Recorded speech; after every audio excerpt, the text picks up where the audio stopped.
Tapos lang ng training kanina about plant propagation, no? Meron tayong training on plant propagation, dalawang batch. So just this afternoon at 5 o'clock natapos yung second batch ng training on plant propagation and management, no? So actually ang naging lecturer natin ay from Makilala, North Cotabato, specifically in Bautista Farm, no? So yeah, siya yung naging lecturer natin for the whole day kanina, no? So actually meron siyang dinalang durian fruits, no, para sa staff, no? And galing sa farm niya. So ito ay ang sabi niya dalawang variety daw ito na pwede natin i-try, no, kung saan dito yung masarap na variety, no. So kasama ko ngayon yung mga staff sa research, no. Alas nandito yung mga technical staff, no, para makita yung ano. Sige. So Ay naman kayo. simulan na natin yung yung kainan, no. Sige, nandito si Akon para buksan itong isang durian, no. So sige, tingnan natin yung magiging itsura dito muna para Kunin na. hindi ko lang kung marunong siya, ano, so try natin. So sana ito na yung simula nung kumaga meron na tayong durian dito sa ano. Although meron na tayong naitanim na durian dito sa center, no. So medyo maliliit pa yung iba. Yung iba dito sa center ay native, no, medyo malaki na yun. So namumunga na yun. So itong variety na to, feeling ko ito ay puyok variety and hindi ko alam yung isa kung anong variety, no.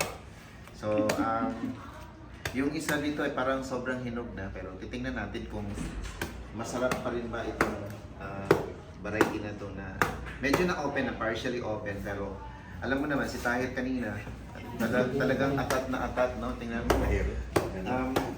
Aside from gusto ng tikman, gusto na talagang umuwi, no. So yeah, so titingnan natin mamaya. And kasama natin si SJ. Nandito rin ang chief ng Field Operation Division. Ay, mag-hi naman din kayo. Okay, nandito rin yung pinaka-head ng ng livestock, pero ang sabi niya kanina, ang pangalan ng variety ay Arabina.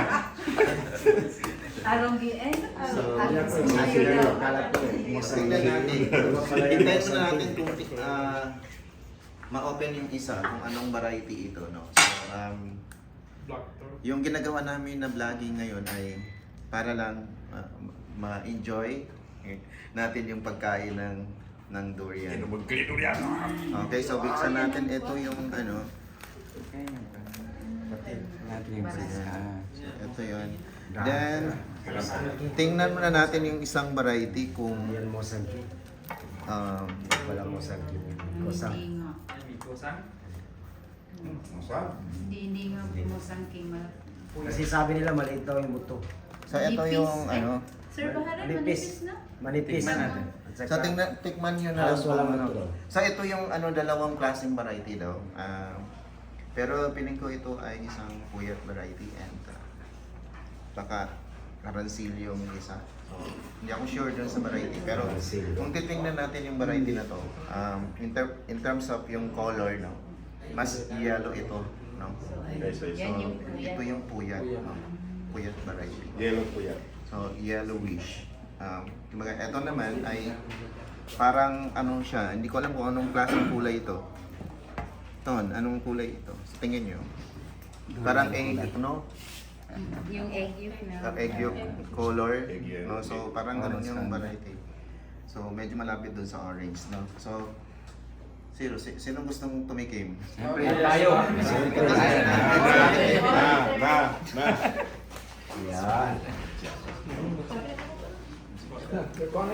Muna kayo dito. Sino yung gustong kumuha? Kali sa pambidyo dah. Daan Mosangki. Yang sir. Ito yung musangki. Oh, masarap ba? Masarap. Kasi, best daw sa kuha niya sa parang star daw yung pulap niya. So yung kanina, nakita ko, star ang hindi pa siya nabigyan. So yun nga. Kaya, Sarap ba? Anong masasabi niyo? Sarap. Iba talagang ang lasa ng musang king. Anong masasabi niyo? Sarap. May musada. Napakasarap. So, basta libre, napakasarap. ito ay puyat variety. Mosang king. Ito yung dalawang variety dito. Hindi na star ito sa Pilipinas. Masarap naman din talaga yung puyat variety. No? Pag nasa Pilipinas ka, ito yung pinakasikat na variety. No? So, At the same time, mas lalo sumasarap pag libre. Yun nga. dahil ito ay libre, sobrang sarap. No? So, anyway, Salamat na lang tayo sa maraming salamat sa Bautista Farm, sa Bautista Matilala Farm, North, yes. Cotabato. No? So, Sir Thank you Bautista, for the no? Si Sir donor. Bernard Bautista, no? So maraming salamat. Bautista. Thank you. Napasaya mo yung mga empleyado dito sa Barnier, lalo na yung nag-training on plant propagation technique. No? So, Okay. ito yun. So thank you na rin sa ano. Thank you na rin.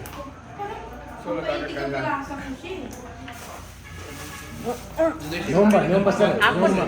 As ganito rin ang sabi nila. Okay?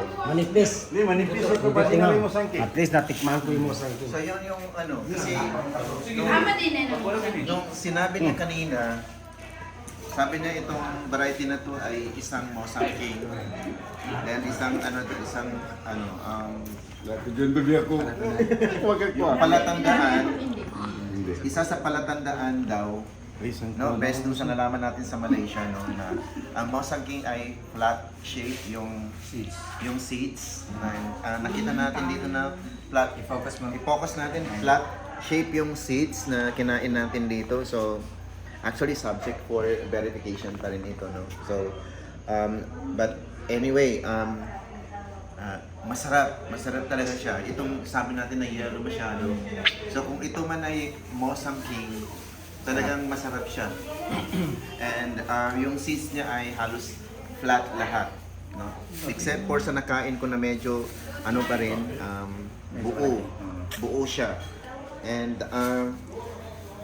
super sarap yung yellow. Tama ba? Iba ang lasa. Yes. So ibang lasa niya, no? Kakaiba talaga.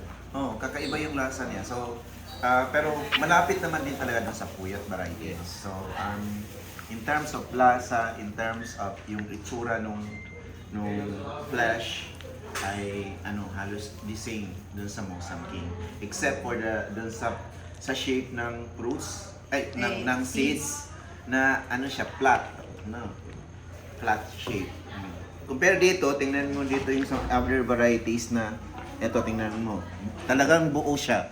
No, ito yung isang variety. So yung variety na said to be, kumaga, ang sabi ni Sir kanina ay ito ay Mosang King, may mga flat seeds siya, no? So, sana ito yung Mosang King, pero definitely dun sa lasa ay masarap. Pero ganitong size magtubo din siya. Yes.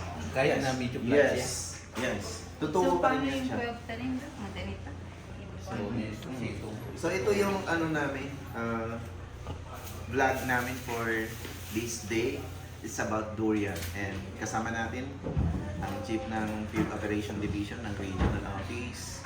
Nandito yung pinaka-focal ng High Value Crops. In charge sa durian. In charge sa natin, Admin and Finance, Miss SJ. So at least natikman nyo kung ito man ay Mosang King. Di ba masarap?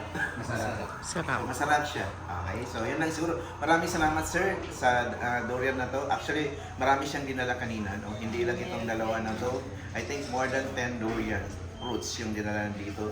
Meron din yung Dorio gravulence, yung maliit na anong kulay? Orange. Orange? Malagkit siya, sir. Malagkit. Malagkit siya na masarap, na parang candy. So, yun. Sir, Bernard Bautista, maraming salamat dun sa binigay mo na durian. Ito yan. Thank you.